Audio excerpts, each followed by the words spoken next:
Shalom, bienvenue à notre étude biblique d'aujourd'hui. Je suis le frère Dan Dassin de Oshana Yeshua Ministries. La question de notre étude biblique d'aujourd'hui est la suivante. Paul a-t-il réellement enseigné que les fêtes bibliques, les nouvelles lunes et les shabbats n'avaient plus d'importance? Lorsqu'on dit aux gens que les shabbats ainsi que les fêtes bibliques de l'Ancien Testament sont toujours d'actualité, les gens citent généralement Colossiens 2,16 pour dire le contraire. Alors, à présent, étudions Colossiens 2,16-17 et voyons ce qu'il en est réellement.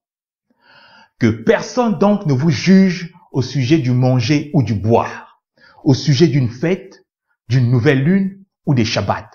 C'est l'ombre des choses à venir, mais le corps est en Christ. On sous-entend généralement que ceux qui jugeaient les chrétiens de Colosse au sujet du boire, au sujet du manger, d'une nouvelle lune, des shabbats, étaient des pharisiens légalistes qui voulaient imposer leur loi sur des païens nouvellement convertis. Cette interprétation est fausse et hors contexte si l'on lit la lettre aux Colossiens et si l'on prend le temps d'étudier la culture colossienne du 1er siècle. Sans oublier que Colosse se trouvait à près de 1400 km de Jérusalem. Ce n'est pas exactement un endroit où l'on trouvait des Juifs du Sanhédrin régnant maître. Pour comprendre ce verset de Colossiens 2, 16-17, il nous faut donc premièrement identifier qui sont ceux-là qui jugent les croyants de Colosse. La réponse est toute simple. Ce ne sont pas des pharisiens et ce ne sont pas des Juifs quelconques. Mais ce sont des gnostiques et des philosophes qui les jugeaient au sujet du manger, au sujet du boire, au sujet d'une fête, au sujet d'une nouvelle lune, au sujet des shabbats. Les gnostiques sont l'équivalent des francs-maçons ou des rosicruciens d'aujourd'hui. Pour preuve, voyons quelques versets tirés de l'épître de Paul aux Colossiens. Colossiens 2, 4. Nous lisons. « Je dis cela afin que personne ne vous trompe par des discours séduisants. Nous savons que les Juifs du 1er siècle n'étaient pas réputés de grands discoureurs. Ils imposaient simplement leur croyance à toute personne qui voulait se convertir au judaïsme. Mais nous savons que dans la région, ceux qui étaient connus pour des discours séduisants, c'était les philosophes et les gnostiques. C'est pour cela que Paul les avertit. Dans Colossiens 2, 8, Paul avertit les Colossiens. Prenez garde que personne ne fasse de vous sa proie par la philosophie et par une vaine tromperie, s'appuyant sur des traditions des hommes et sur des rudiments du monde, et non sur Christ. Au 1er siècle, le judaïsme n'avait aucun rapport avec le gnosticisme ou la philosophie qui sont d'ailleurs d'origine grecque. Bien plus encore, dans ce verset, nous avons une expression purement gnostique. Les rudiments du monde. En grec, cela se traduit comme ceci. Ta stoïka tu cosmo. Ce qui veut dire les principes fondamentaux spirituels du cosmos. Ceci est un terme purement gnostique. Les gnostiques sont également reconnus pour leur croyance au culte des anges déchus, donc des démons, pour obtenir la connaissance des secrets divins et spirituels pour le salut de leurs âmes. C'est pour cela que l'apôtre Paul les avertit encore. Qu'aucun homme, sous l'apparence d'humilité et par un culte des anges, ne vous ravisse à son gré le prix de la course, tandis qu'il s'abandonne à ses visions et qu'il est enflé d'un vain orgueil par ses pensées charnelles. Le culte des anges était passible de mort chez les Juifs du 1er siècle. Les Juifs n'avaient plus pratiqué ce genre d'idolâtrie après leur retour de Babylone 500 ans avant Jésus-Christ. Ce sont donc les gnostiques qui vénéraient et qui vénèrent encore aujourd'hui les démons dans le but d'avoir la connaissance. Les gnostiques fréquentaient toutes sortes de cercles religieux et philosophiques pour y trouver de la connaissance et également pour répandre leur influence.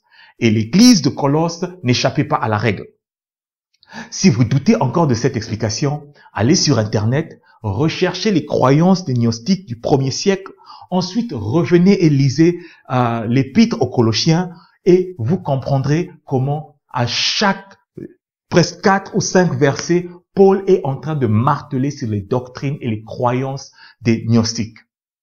Maintenant que nous avons identifié les philosophes et les gnostiques comme étant ceux qui jugeaient les Colossiens au sujet du boire, du manger et du Shabbat, relisons maintenant Colossiens 2, 16 à 17.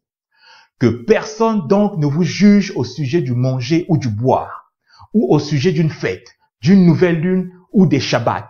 C'est l'ombre des choses à venir, mais le corps est en Christ.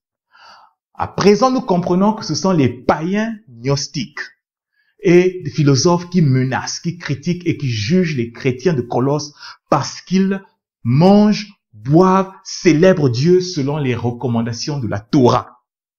Paul disait donc aux Colossiens que les païens, les philosophes, les gnostiques n'ont aucun droit de vous juger parce que vous ne buvez plus le sang des animaux, parce que vous ne mangez plus les viandes étouffées et impures, parce que vous ne mangez plus les viandes sacrifiées aux idoles. Paul leur disait que personne ne vous juge parce que vous ne voulez plus observer le calendrier du culte du soleil gnostique. Ce qu'il disait, c'est que les païens, les philosophes et les gnostiques ne vous jugent pas parce que vous observez à présent les fêtes bibliques, les Shabbats de Yahweh selon le calendrier et de la Torah, qui sont l'ombre des choses à venir, c'est-à-dire qui sont des prophètes, qui sont prophétiques. Mais le pilier, le fondement, c'est Christ, Yeshua. N'est-ce pas là la conclusion de la conférence de Jérusalem dans Actes 15, 19 à 20? C'est pourquoi je suis d'avis qu'on ne crée pas de difficultés à tous ceux des païens qui se convertissent à Dieu, mais qu'on leur écrive de s'abstenir des souillures d'idoles, de l'impudicité, des animaux étouffés et du sang. Mais l'on néglige souvent le verset 21.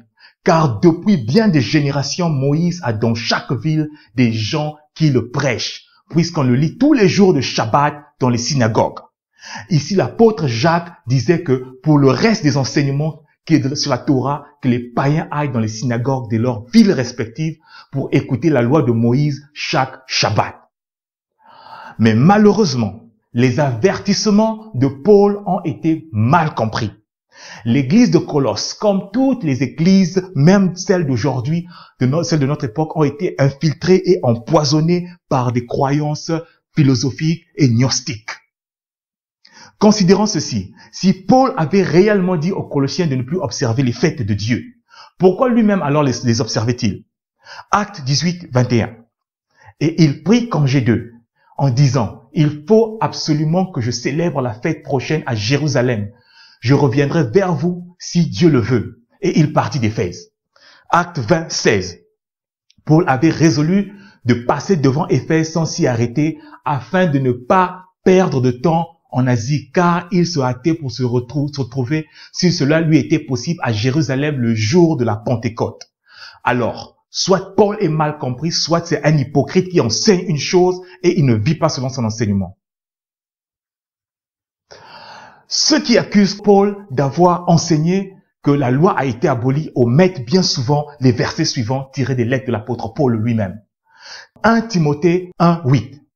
Nous n'ignorons pas que la loi est bonne, pourvu qu'on en fasse un usage légitime. Romains 3, 13. Anéantissons-nous donc la loi par la foi? Loin de là. Au contraire, nous confirmons la Torah. Romains 7, 12. La loi est donc sainte, le commandement est saint, juste et bon.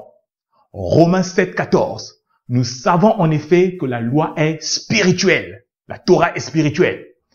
Romains 7, 22. Car je prends plaisir à la Torah de Dieu, selon l'homme intérieur. Romains 8, 7. Car l'affection de la chair est inimitié contre Dieu, parce qu'elle ne se soumet pas à la Torah de Dieu, et qu'elle ne le peut même pas. Acte 21, 24. L'apôtre Jacques dit à Paul, et ainsi tous sauront que ce qu'ils ont entendu dire sur ton compte est faux, mais toi aussi, tu te conduis en observateur de la loi. À présent, écoutons la défense de l'apôtre Paul contre les enseignants et les pasteurs du 21e siècle qui l'accusent d'avoir enseigné que la loi a été abolie. Acte 24, 14 à 15. Il ne saurait prouver ce dont il m'accuse maintenant, Je t'avoue bien que je sers le Dieu de mes pères, selon la voie qu'ils appellent une secte, croyant tout ce qui est écrit dans la loi et dans les prophètes. Paul entreprit sa défense en disant « Je n'ai rien fait de coupable, ni contre la loi des Juifs, ni contre le temple, ni contre César. » Nous espérons que tout ceci a été instructif. Nous allons maintenant mettre un terme à notre étude biblique d'aujourd'hui.